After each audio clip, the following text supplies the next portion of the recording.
The research station on Velthor 9 smelled like ozone and wet stone after rain, a smell Lyra Vera had come to love in the 14 months she'd been stationed here. The planet had 3 moons, 2 of them visible most nights, and the wildlife was rated Class 7 predatory by the Galactic Survey Authority. Which was exactly why Lyra had volunteered for the posting.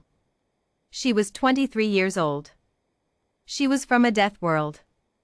She thought Class 7 sounded cozy.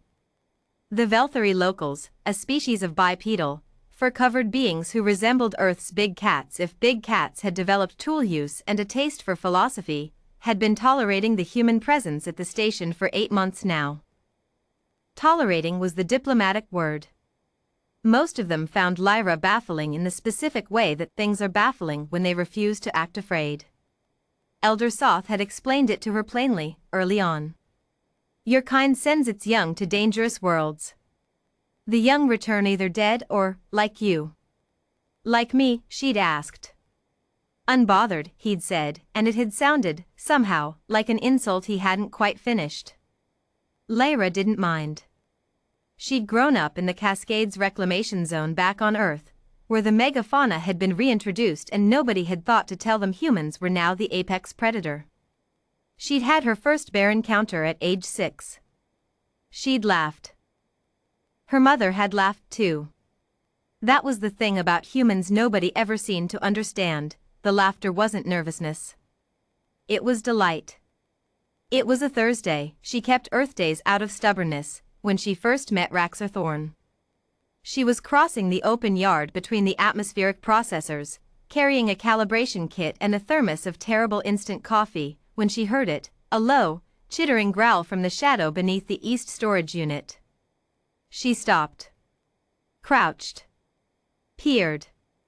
2 enormous amber eyes blinked back at her from the darkness. A cub.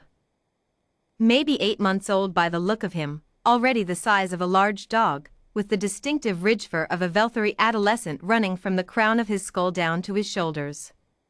He was trembling. Not from cold. From aggression. Lyra set down her thermos. Hi there, she said. The cub, Raxor, though she didn't know his name yet, made a sound like gravel in a blender.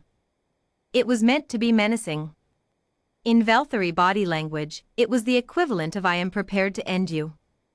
Lyra tilted her head and made the sound back at him.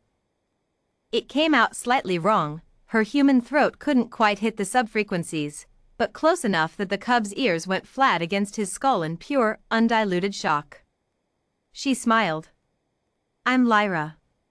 I live here. Don't bite the equipment. She picked up her thermos and walked on. He started following her 3 days later. Not obviously. Raxor Thorn had clearly been raised on the Velthori philosophy of dignity in all things, which meant he trailed her at what he considered a discreet 15 meters, ducking behind processors and water tanks whenever she glanced back. She started glancing back more often, just to watch him scramble. She learned his name from Elder Soth, who was mortified. He is the cub of my sister's line, Soth said, his whiskers pulled back in the Velthori expression of a very long sigh. He is supposed to be completing his isolation trials. Instead, he is. Soth paused, searching for the word. Haunting you. It's fine, Lyra said. He's welcome to haunt me. He is a predator-class juvenile, human. In 2 seasons he will be larger than any of your people. Great. He can help me move equipment. Soth stared at her for a long moment. You are the strangest being we have ever encountered. Thank you, said Lyra. The dynamic shifted on a gray morning in what she'd started calling November, for lack of a better word. Lyra was doing her outer perimeter check, boots crunching on the crystalline frost that formed on Velthor 9 every morning before the second sun cleared the ridge. She was humming something, an old song her father used to play, something with guitars, when she heard the sound behind her. Not the careful, embarrassed sound of a cub trying to be sneaky. A launch. A genuine, full-commitment predator launch.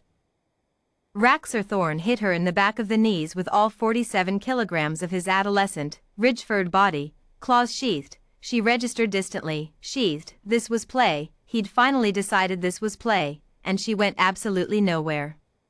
Her legs absorbed the impact. Her core tightened on instinct.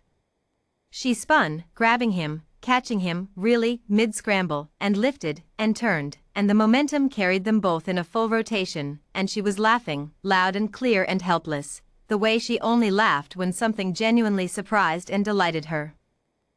Raxorthorn hung in her arms with all four paws in the air, ears completely flat, amber eyes wide with the expression that she would later learn translated roughly as, "This was not the anticipated outcome."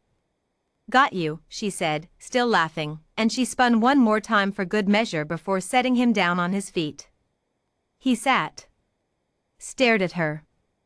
Every piece of fur on his body was standing on end. She crouched to his eye level and grinned at him, and he did something she had never seen a Velthari do, not the adults, not the elders, not any of them. He made a small, uncertain chirping sound. Almost a question. "Yeah," she said. "That's what happens. Still want to play?" His tail lashed once. Twice. Then he launched himself at her again, and this time she was ready, and she caught him again, and she spun again, and he made the chirping sound again, louder, this time, with something almost like rhythm, and by the third time she realized, with a jolt of pure joy, that he was laughing too. Elder Soth watched from the observation platform for a very long time without speaking. Two of the younger Velthari researchers had gathered beside him, equally silent, staring at the human woman and the predator-class juvenile playing in the frost-covered yard below. She kept catching him. He kept leaping. Neither of them was tired of it. "Elder," one of the young researchers said finally. "Is she not afraid at all?" "No," Soth said. "But he is in full launch posture on every attempt. His velocity is significant. For a being of her size?"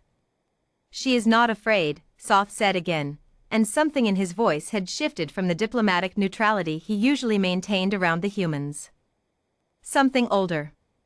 Something that might have been, in a Velthari, a form of awe.